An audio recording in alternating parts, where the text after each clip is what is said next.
আওয়ামী সরকার হিন্দুত্ববাদী শিক্ষা ব্যবস্থাকে সেইভাবে বাস্তবায়ন করতে চেয়েছে, এদেশের মানুষ তাদেরকে এমন ভাবে প্রতিহত করেছে, আজ তারা পালানোর পথ খুঁজে পাচ্ছে না। যাদের ছত্রছায়ায় তারা এখানে আল্লাহর রাসূলকে কটাক্ষ করেছে, সেই আওয়ামী প্রেতাত্মাকে চিরতরে বাংলার মাটি থেকে উৎখাত করার সময় এসেছে। বিগত 16 বছরে যারা এদেশের সম্পদ লুণ্ঠন করে কানাডার বেগমপাড়ায় বড় বড় অট্টালিকা তৈরি করেছে, সেই অট্টালিকার প্রতিটি ইটের হিসাব নেওয়ার সময় এসেছে।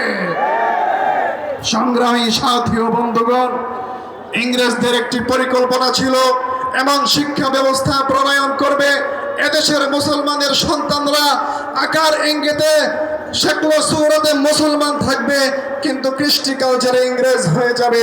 এদেশের মুসলমানরা তাদেরকে এমন ভাবে প্রতিহত করেছে, সে ইংরেজ বেনিয়ারা 7 সমুদ্রের ওপারের বার্মিংহামে পালিয়ে যেতে বাধ্য হয়েছিল।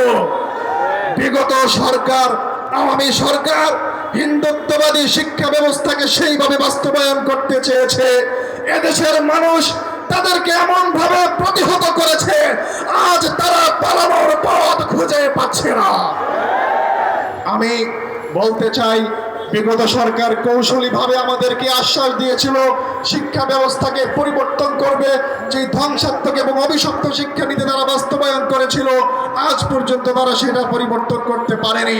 তাই আমি জোর দাবি জানাই বর্তমান সরকারের কাছে, অতি সত্বর সেই শিক্ষানীতি, অভিশপ্ত ধ্বংসাত্মক শিক্ষানীতি প্রতিহত করে বাতিল করে মুসলিম ধর্মীয় শিক্ষা, কোরআনের শিক্ষা প্রতিটি স্তরে বাস্তবায়ন করতে হবে।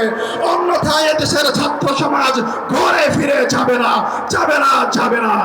পরিশেষে আমি আগামী 11 অক্টোবর ছাত্র জমিয়ত বাংলাদেশের উদ্যোগে শাহবাগের এই অঞ্চলে এই স্থানে সিরাতুন নবী সাল্লাল্লাহু আলাইহি ওয়াসাল্লাম সম্মেলন হবে।